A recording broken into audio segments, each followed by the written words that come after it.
गौतम बुद्ध के समय में वैशाली राज्य में एक प्रसिद्ध गणिका रहती थी जिसका नाम आम्रपाली था। वह बहुत सुंदर थी और उसे नगर वधु घोषित किया गया था, यानी पूरे शहर की पत्नी।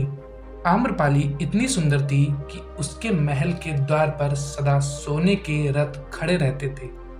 यहाँ तक कि महान राजाओं को भी उससे मिलने के लिए इंतजार करना पड़ता था।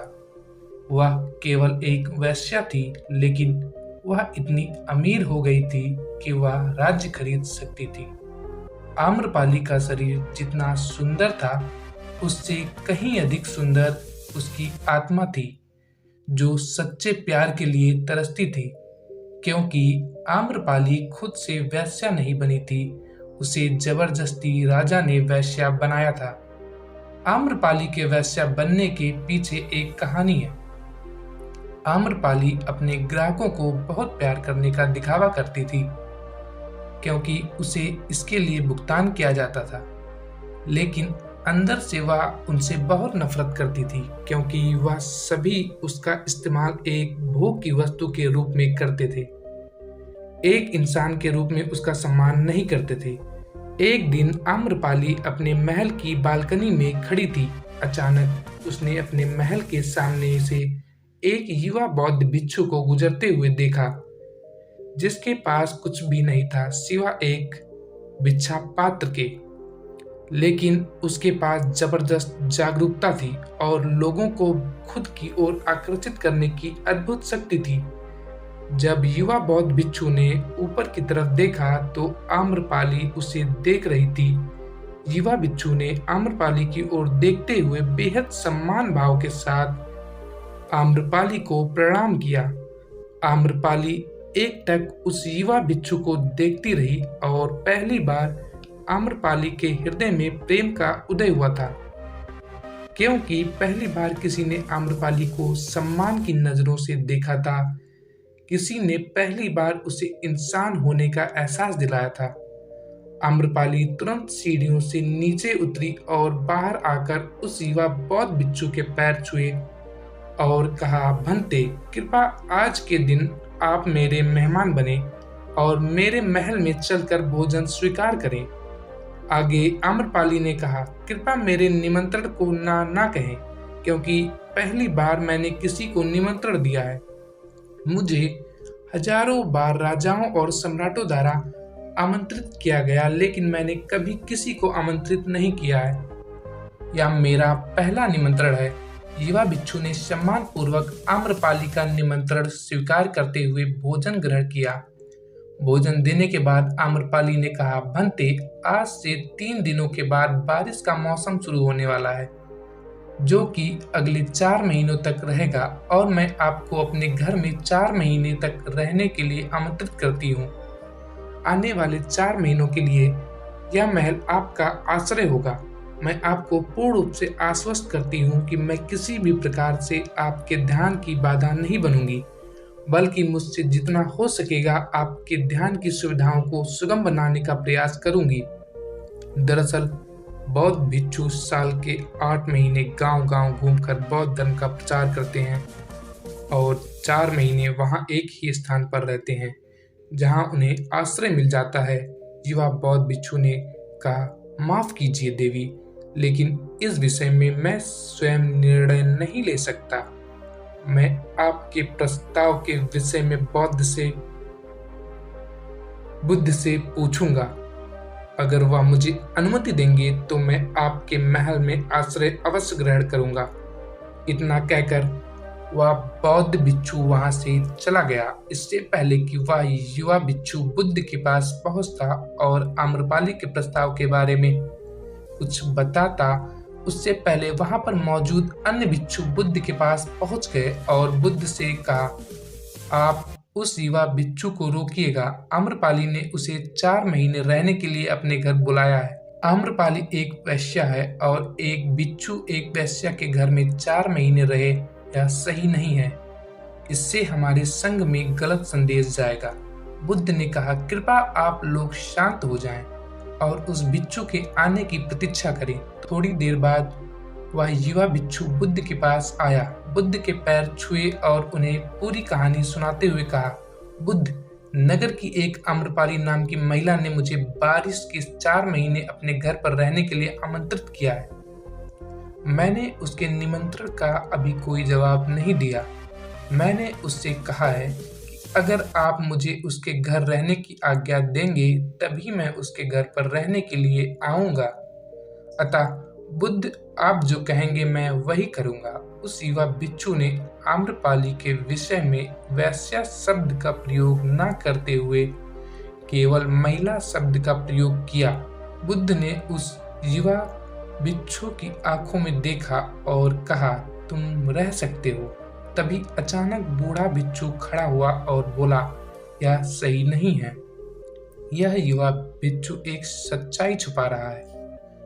इसका कहना है कि एक आम्रपाली नाम की महिला ने अपने घर पर रहने के लिए आमंत्रित किया है, लेकिन वह एक महिला नहीं, वह एक वैश्या है। बुद्ध ने कहा, मैं जानता हूँ, और क्योंकि इसके वैश्या शब्द का प्रयोग नहीं किया, इसका अर्थ है इसके मन में उसके लिए सम्मान का भाव है। इसलिए मैं इसको वहां रहने की अनुमति दे रहा हूँ। वहां मौजूद हजारों भिक्षुओं को विश्वास नहीं हो रहा था कि बुद्ध ने एक युवा भिक्षु को एक वैश्या के घर में रहने की अनुमति दे दी है। अगले 3 दिनों के बाद वह युवा आम्रपाली के घर रहने के लिए चला गया। उसके जाते ही वहां पर उपस्थित अन्य भिक्षु उसके विषय में तरह तरह की बातें बनाने लगे। बुद्ध ने सभी को शांत करते हुए कहा, मुझे मेरे भिक्षु पर विश्वास है। मैंने उसकी आंखों में देखा है कि उसके भीतर तनिक भी भोग की इच्छा नहीं थी। अगर उस भिक्षु का ध्यान गहरा है तो आम्रपाली के हृदय को परिवर्तित कर देगा, और अगर भिक्षु का ध्यान गहरा नहीं है तो आम्रपाली अपने शारीरिक आकर्षण से भिक्षु को परिवर्तित कर देगी। यह एक प्रश्न है, ध्यान और शारीरिक आकर्षण के मध्य, जिसका उत्तर हमें 4 माह के बाद मिलेगा। बुद्ध की बात सुनकर वहां उपस्थित भिक्षुओं ने कहा कि बुद्ध उस युवा भिक्षु पर बहुत अधिक भरोसा करके अनावश्यक जोखिम उठा रहे हैं। वो युवा है और आम्रपाली बहुत सुंदर है। समय प्रारंभ हुआ, वर्षा ऋतु गई और 4 माह बीते और वह युवा भिक्षु वापस आया। उसने बुद्ध के पैर छुए और उसे युवा भिक्षु के पीछे आम्रपाली भी आई।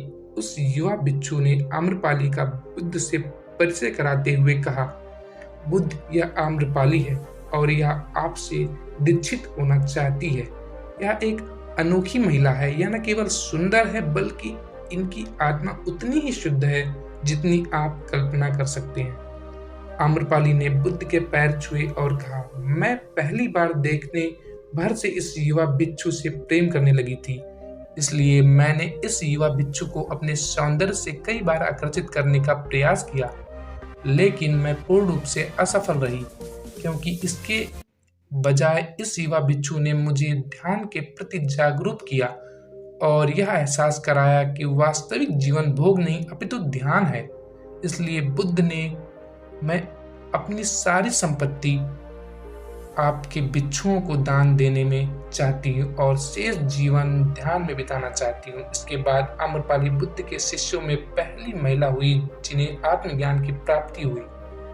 बुद्ध ने अपने पंथ के सभी शिष्यों से कहा, यदि तुम वैश्यों की संगति से डरते हो तो उस डर का उस वैश्या से कोई लेना देना नहीं है, बल्कि वह डर तुम्हारे बेशुद्ध मन की उपज है, क्योंकि तुमने अपनी कामुकता को दबा दिया है और कामुक ऊर्जा को दबाया नहीं जा सकता, इसे केवल रूपांतरित किया जा सकता है।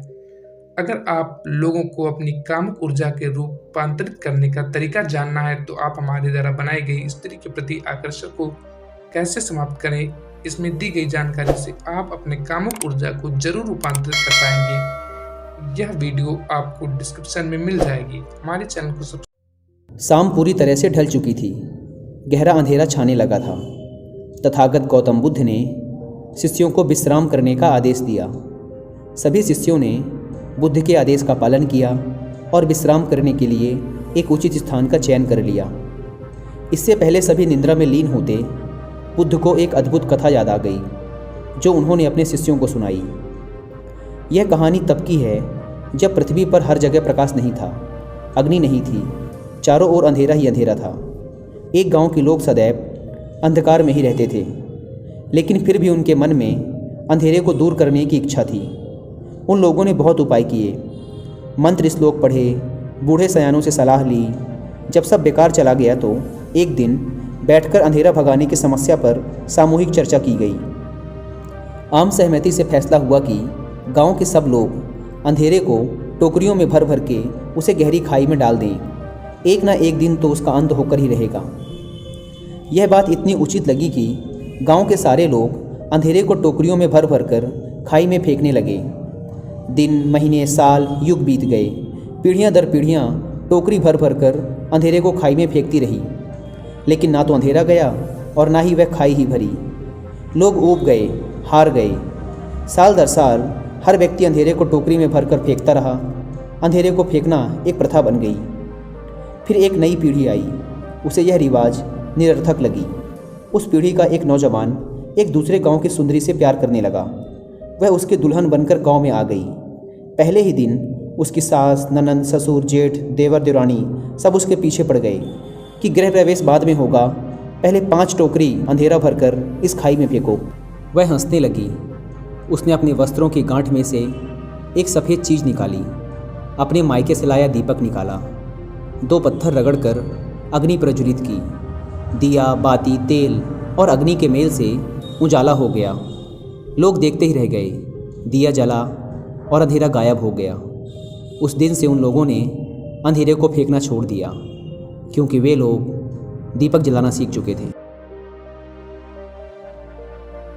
एक लड़का एक महात्मा के पास आता है और उनसे कहता है कि महात्मा जी, मेरे जीवन में बहुत अशांति है और कृपा कर मेरा मार्गदर्शन करें, जिससे कि मैं इस अशांति से छुटकारा पा सकूं।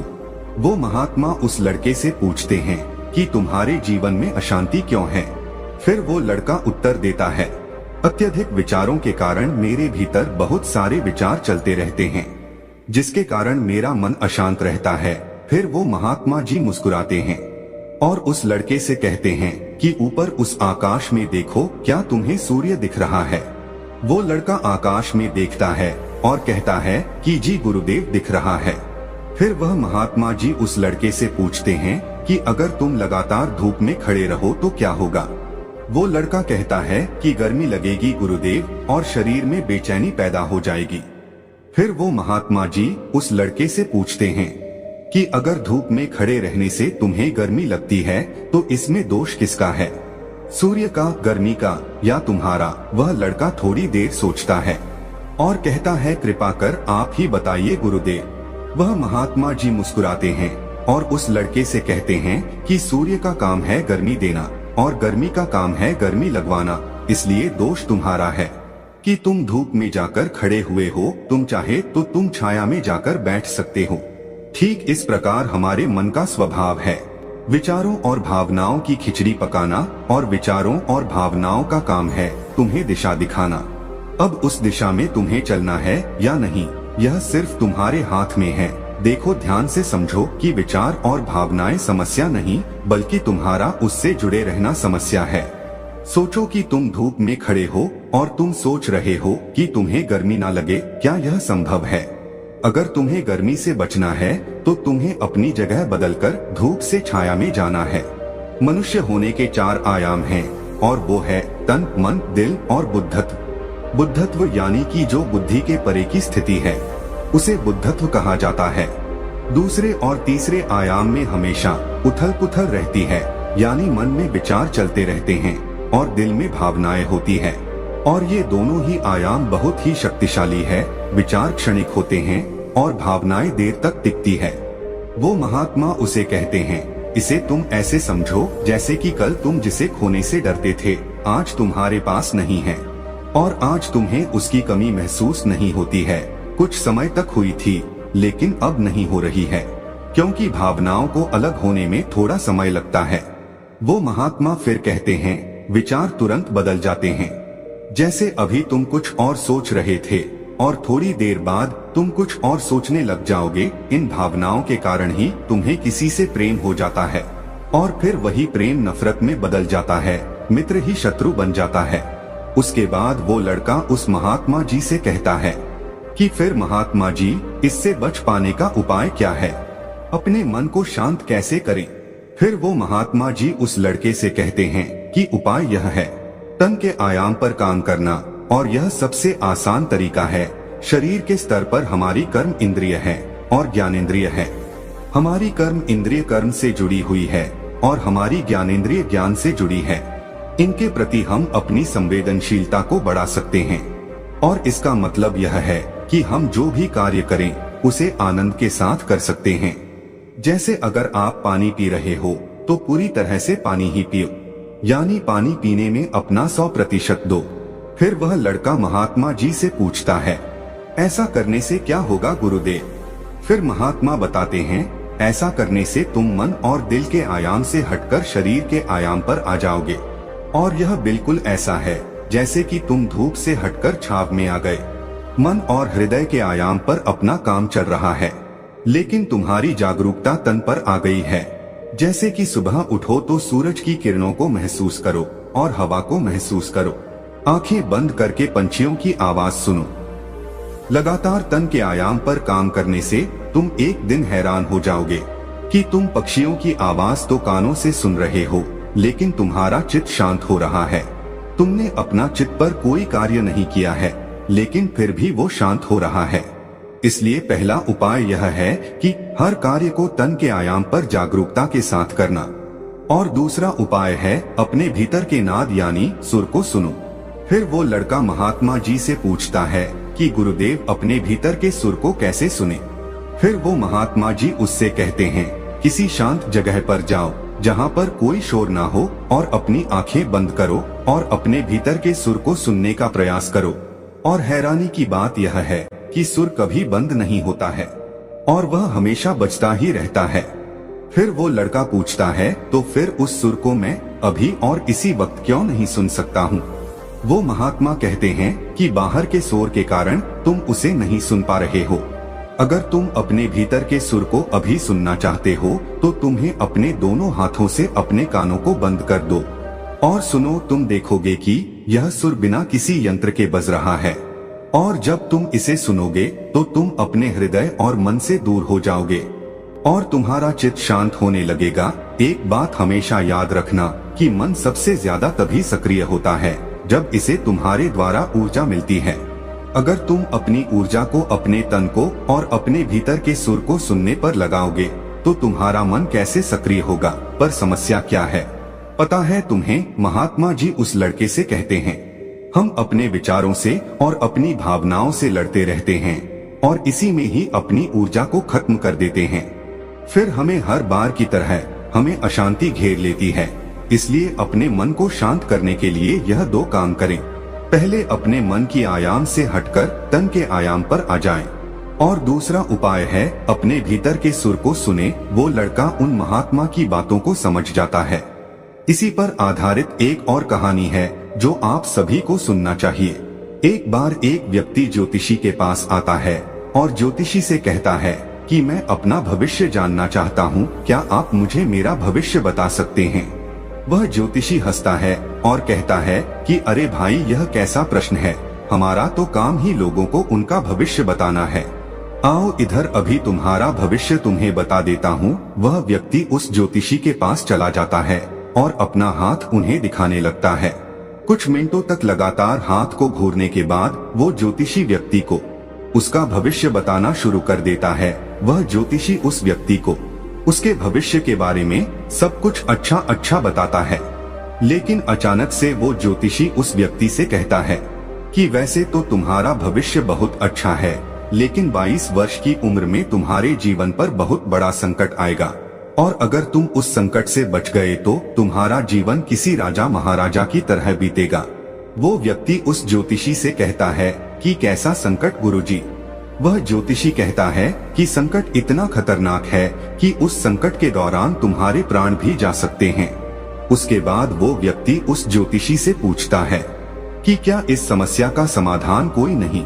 उसके बाद ज्योतिषी उस व्यक्ति से कहता है कि समाधान है, तुम्हें अपने सीधे हाथ की बीच की उंगली में एक नीले रंग के पत्थर की अंगूठी पहनी पड़ेगी। उस ज्योतिषी के पास बहुत सारी अंगूठियां थी और इस ज्योतिषी ने भी अपने हाथ में कई सारी अंगूठियां पहन रखी थी। वो व्यक्ति कहता है, तो आप मुझे जल्दी से उस अंगूठी को मुझे दे दीजिए। वह ज्योतिषी कहता है कि परंतु इसकी कीमत 1001 रुपए है, क्या तुम इतनी कीमत चुका सकोगे? वह व्यक्ति कहता है कि आप पैसे की चिंता मत करिए, बस मुझे यह अंगूठी दे दीजिए। उसके बाद वो ज्योतिषी उस व्यक्ति को वो अंगूठी दे देता है। अंगूठी लेने के बाद वो व्यक्ति इधर उधर की बातें करने लगता है। वो ज्योतिषी बीच बीच में उस व्यक्ति को पैसों की याद दिलाने की कोशिश करता रहता है, लेकिन वो व्यक्ति उस ज्योतिषी की बात को नजरअंदाज करता रहता है। जब बहुत समय बीत जाता है और वह व्यक्ति अंगूठी को लेकर वहां से जाने लगता है, तब वह ज्योतिषी उस व्यक्ति से कहता है कि अरे भाई, अंगूठी के पैसे तो देते जाओ। वो व्यक्ति थोड़ा सनकी स्वभाव का था। व्यक्ति उस ज्योतिषी के गाल पर जोर से एक थप्पड़ मारता है।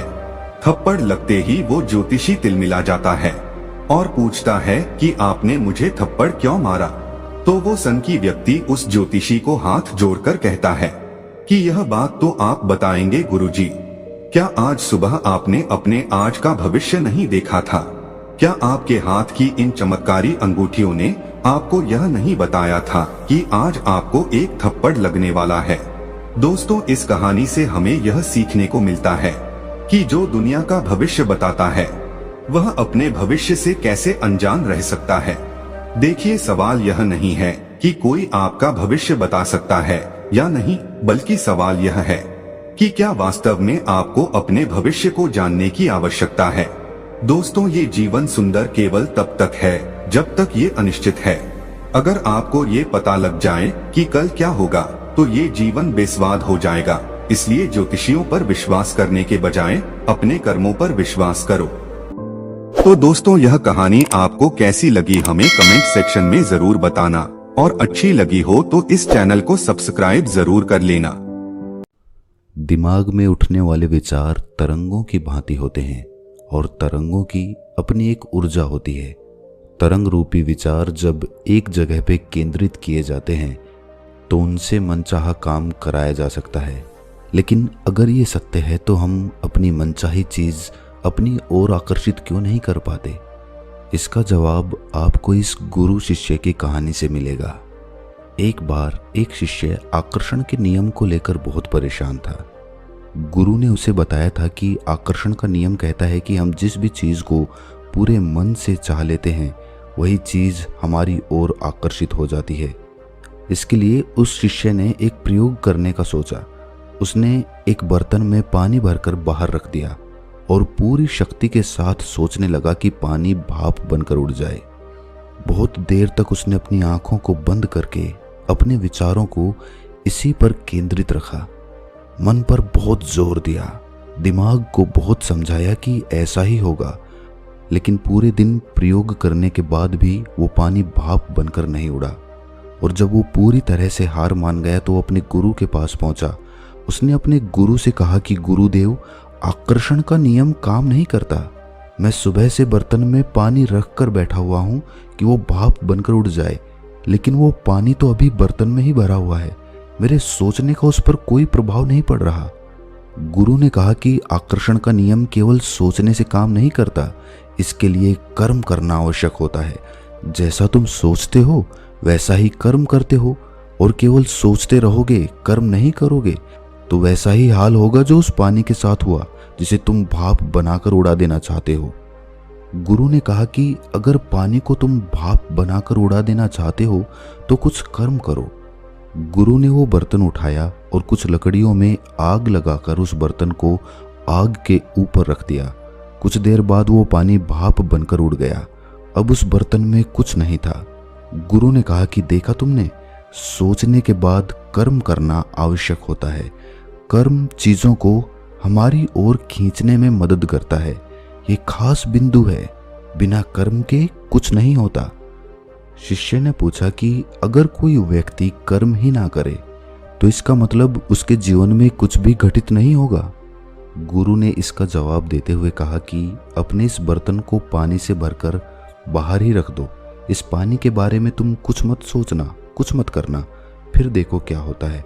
बस ध्यान रखना कि इस पानी को कोई पिए ना इंसान, ना जानवर, ना कोई पक्षी।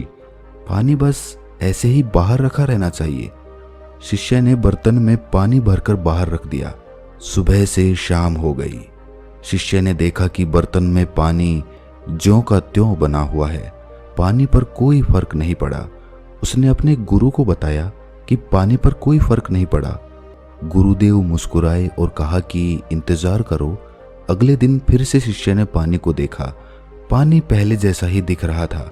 ऐसा करते करते 7 दिन बाद जब शिष्य ने उस पानी को देखा तो पानी उस बर्तन से गायब हो चुका था। बर्तन खाली था। वो दौड़कर गुरु के पास गया और कहा कि गुरुदेव, कोई उस बर्तन का पानी पी गया है।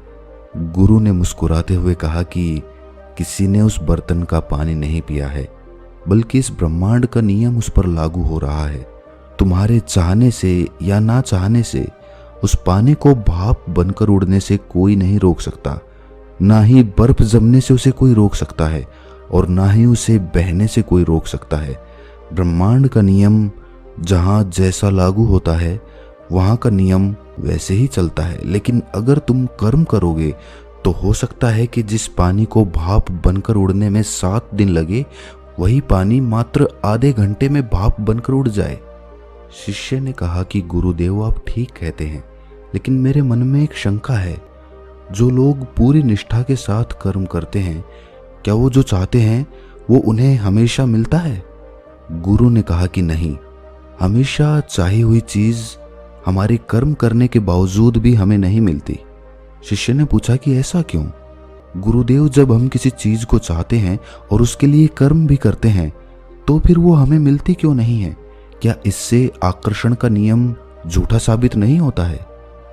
गुरु ने कहा कि नहीं, ऐसा नहीं है। अपनी सोच के प्रति समर्पण की कमी के कारण ऐसा होता है। अगर हमारी संकल्प शक्ति मजबूत नहीं है, हमारी सोच पवित्र नहीं है, सही नहीं है, तो कर्म करके भी हम उसे नहीं पा सकते जो हम चाहते हैं। शिष्य ने कहा कि गुरुदेव, मैं कुछ समझा नहीं। गुरु ने कहा कि अपने इस बर्तन में पानी भरकर ले आओ। शिष्य उस बर्तन में फिर से पानी भरकर ले आया। गुरु शिष्य को एक गुफा की तरफ ले गए और उससे कहा कि इस गुफा में सीधे अंदर तक जाना जब तक तुम्हें ठंड ना लगने लगे। गुफा के अंतिम छोर पर बहुत ठंड है। ये पानी वहां जाकर जम जाएगा और बर्फ बन जाएगा। क्या तुम्हें अपने सवाल का जवाब चाहिए? शिष्य ने कहा कि हाँ, मुझे अपने सवाल का जवाब किसी भी कीमत पर चाहिए। गुरु ने कहा, तो फिर याद रहे, तुम्हें इस गुफा से 2 दिन बाद बाहर आना है और ये पानी बर्फ में तब्दील हो जाना चाहिए। जब तक ये पानी बर्फ नहीं बन जाता, तुम्हें इस पानी की रक्षा करनी है और बर्फ बनने के बाद इसे लाकर मुझे दिखाना है। अगर तुम 2 दिन बाद गुफा से बाहर इस बर्तन में बर्फ लेकर आए तो तुम्हें अपने सवालों का जवाब मिल जाएगा। गुरु से आज्ञा लेकर वो शिष्य डरता घबराता हुआ उस गुफा में प्रवेश कर गया। उसने पानी का बहुत ध्यान से ख्याल रखा।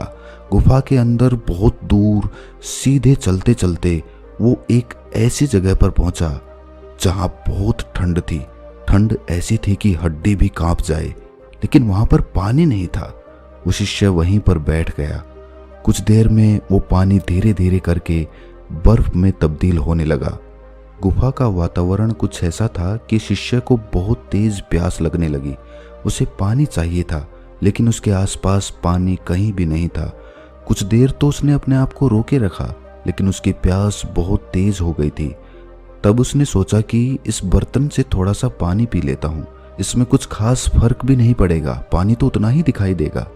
और ये सोचकर उसने उस बर्तन से थोड़ा सा पानी पी लिया। कुछ देर बाद उसे फिर से प्यास लगी। अब वो पानी बर्फ बन चुका था, उसे पिया नहीं जा सकता था। तो वो उस स्थान से थोड़ा पीछे आया। वहाँ थोड़ी गर्मी थी। जैसे ही वो बर्फ थोड़ी पिघली, उसने थोड़ा सा पानी फिर से पी लिया। थोड़ा थोड़ा पानी पीने से उसकी प्यास बुझ नहीं रही थी। उसे अधिक पानी चाहिए था। उसका गला सूख रहा था, उससे रहा नहीं जा रहा था। तो उसने बर्तन से फिर से पानी पी लिया और अब उस बर्तन में पानी आधा ही रह गया था। उसने सोचा कि गुरु ने बर्फ लाने के लिए ही तो कहा है, चाहे थोड़ी हो या पूरी भरी हुई हो, इससे क्या फर्क पड़ता है। एक दिन गुजर गया। धीरे धीरे वो उस बर्तन से पानी पीता रहा और दूसरा दिन पूरा होने से पहले ही उसने वो बर्तन खाली कर दिया। अब उसे फिर से प्यास लगने लगी थी। उसने सोचा कि मैं किस बेकार के चक्कर में पड़ गया, मुझे गुफा से बाहर निकल जाना चाहिए और पानी पीना चाहिए। वो भागता हुआ गुफा से बाहर निकला। उसने देखा कि सामने गुरुदेव खड़े हैं, उनके हाथों में पानी है। उसने जल्दी से गुरु के हाथ से पानी लिया और सीधा उसे एक ही बार में पी गया। गुरु ने पूछा कि तुम्हारा बर्तन कहाँ पर है और वो बर्फ कहाँ है। शिष्य की नजरें झुक गईं। शिष्य ने कहा, गुरुदेव, वो पानी तो मैं पी गया, बर्फ नहीं जमा पाया, तो क्या अब मुझे मेरे सवाल का जवाब नहीं मिलेगा। गुरु ने कहा, मिल तो गया है जवाब। केवल सोचने से कुछ नहीं होता। सोच पवित्र होनी चाहिए, संकल्प दृढ़ होना चाहिए, अंतिम पड़ाव तक जाने की हिम्मत होनी चाहिए, कर्म सही होना चाहिए। इनमें से क्या था तुम्हारे पास? शिष्य ने कहा कि केवल सोच थी गुरुदेव। गुरु ने कहा कि अंतिम समय में तुम्हारी सोच भी तुम्हारे साथ नहीं रहेगी। जब तुम गुफा से बाहर की ओर भागे थे तब भी क्या बर्फ जमाने की सोच तुम्हारे भीतर थी? शिष्य ने कहा कि नहीं। गुरुदेव ने कहा कि जब कुछ भी सही नहीं था तब जो कुछ तुम चाहते हो वो तुम्हारी तरफ कैसे आकर्षित हो सकता है? शिष्य ने कहा कि आप ठीक कहते हैं गुरुदेव। गुरुदेव ने कहा कि वास्तव में तुम क्या चाहते हो? शिष्य ने कहा कि मैं चाहता हूं कि मुझे बुद्धत्व प्राप्त हो जाए, मैं जागृत हो जाऊं। गुरु ने कहा, तो ध्यान से देखो, ये तुम्हारी उसी सोच का नतीजा है कि ये ब्रह्मांड तुम्हारे लिए कार्य कर रहा है। अपने प्रयासों से जो ज्ञान आज तुमने प्राप्त किया है, ये तुम्हारे सफर में तुम्हारी चाहत को तुम्हारे पास लाने में तुम्हारी मदद करेगा। शिष्य ने कहा कि गुरुदेव, आज मैंने बहुत गहरी बात सीखी है। शायद ये ब्रह्मांड मुझे मेरी चाहत को पाने में मदद करने की कोशिश कर रहा है। मैं अपनी राह से भटक तो नहीं जाऊंगा। कैसा हो सकता है गुरुदेव? गुरु ने उसे समझाते हुए कहा कि शुरुआत ही अंत होता है। हमारी सोच हमारी शुरुआत होती है। सोच में मिलावट नहीं होनी चाहिए। इसके लिए कुछ भी करने से पहले अपने अंतर को पढ़ लेना चाहिए। अपने भीतर की ओर मुड़कर उसे ध्यान से देखना चाहिए कि हम जो सोच रहे हैं, क्या हम उसी के लिए बने हैं? क्या ये सोच कुछ पल के लिए, कुछ दिन के लिए, कुछ वर्ष के लिए तो नहीं है? हमारी राय क्या है, इसे जानना बहुत जरूरी है। केवल सोच भर लेने से कुछ नहीं होता है। एक सोच आपके लिए रास्ता बना सकती है तो दूसरी सोच उस रास्ते को नष्ट भी कर सकती है। मजबूत संकल्प शक्ति और स्थिरता यानी कि संयम बहुत जरूरी होता है। आपकी सोच चीजों को आपकी तरफ आकर्षित करती है। आपके कर्म उस चीज तक पहुंचने के लिए आपके लिए रास्ता तैयार करते हैं। आपकी संकल्प शक्ति उस रास्ते पर चलने के लिए आपकी मदद कर सकती है। आपकी दृढ़ता और पवित्रता आपको उस मार्ग पर बनाए रख सकती है। आपकी ना टूटने वाली हिम्मत आपको किसी भी मुसीबत से बाहर निकाल सकती है। इसी प्रक्रिया से ब्रह्मांड अपना कार्य करता है। ब्रह्मांड आपको ऊर्जावान बनाए रख सकता है और आपकी चाही हर चीज, आपकी सोच पूरी होकर सामने आ सकती है। शिष्य ने पूछा कि गुरुदेव, ये तो बहुत ही कठिन मार्ग लग रहा है। मुझे तो ऐसा लग रहा है कि आकर्षण का नियम तो बहुत ही मुश्किल है। इतनी सारी बातें कैसे ख्याल में रखें, कौन ध्यान रखता है? कृपया करके कोई और आसान तरीका बताएं जिससे साधारण मनुष्य भी आकर्षण के नियम को अच्छी प्रकार से लागू कर सके। गुरु ने फिर से समझाते हुए कहा कि शुरुआत सोच से ही होती है। तुम्हारी सोच या कहें कि तुम्हारा संकल्प जितना मजबूत होगा, तुम आकर्षण के नियम पर उतने ही बेहतर तरीके से काम कर पाओगे। जब तक वो सोच तुम्हारे अवचेतन मन में पक्की नहीं बैठ जाती, तब तक तुम्हें सारे नियम अपनाने होंगे, वरना तो तुम मनचाही चीज हासिल नहीं कर पाओगे। लेकिन अगर एक बार अवचेतन मन में कोई बात पक्की बैठ जाती है तो किसी भी नियम का पालन करने की जरूरत नहीं रह जाती। हमारा अवचेतन मन अपने आप उस चीज को हमारी ओर आकर्षित करने लगता है। लेकिन हर इंसान अपनी सोच को अपने अवचेतन मन में पक्की तरह से बिठा तो नहीं पाता, इसीलिए उसे नियमों का पालन करना होता है जिससे वो अपनी मनचाही चीज हासिल कर सके।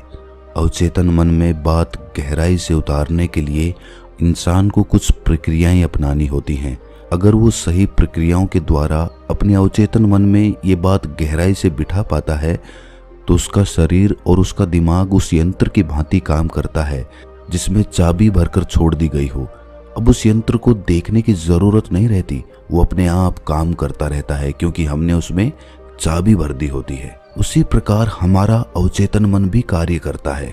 शिष्य ने पूछा कि गुरुदेव, अपने अवचेतन मन में कोई बात गहराई से बिठाने के लिए हमें क्या क्या प्रक्रियाएं करनी होंगी? गुरु ने शिष्य को समझाते हुए कहा कि एक बात तुम गहराई से समझ लो कि अपने अवचेतन मन में ध्यान के द्वारा ही गहराई से उतरा जा सकता है।